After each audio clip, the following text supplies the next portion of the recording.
Herkese merhaba arkadaşlar, kanalımıza hoş geldiniz. Afra Saraçoğlu ve Mert Ramazan Demir hakkında pek bilinmeyen detaylar.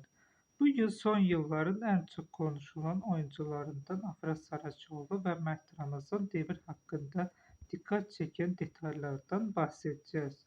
İkili kariyerlerinin en önemli çıkışlarından birini aynı projede yaptı ve kısa sürede milyonlarca kişinin dikkatini çekti. Ancak bu başarıya giden yolları oldukça farklıydı.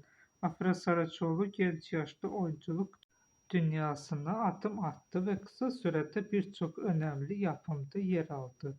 Güzelliği kadar disiplinli çalışma tarzıyla da sektör içinde takdir edilen isimlerden biri oldu.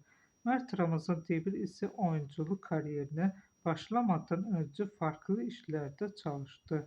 Daha sonra oyunculuğa yönelen genç yıldız kısa sürede dikkat çekmeyi başardı ve ekranların aranan isimlerinden biri haline geldi. Hayranların en çok merak ettiği konulardan biri de ikilinin kamera arkasındaki uyumuydu. Çalışma arkadaşlarının açıklamalarına göre set ortamında oldukça profesyonel davranıyor ve işlerine büyük önem veriyorlardı. Bir başka ilginç detay ise sosyal medyadaki etkileri. Afra ve Mert'in paylaşımları dakikalar içinde milyonlarca beğeni ve yorum alıyor. Bu durum onların sadece televizyon dünyasında değil, dijital platformlarda da büyük bir etkiye sahip olduğunu gösteriyor.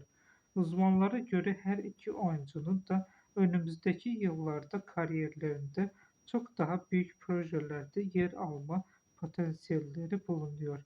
Bugünlük benden bu kadar arkadaşlar. Bir sonraki videoda görüşmek üzere. Hoşça kalın.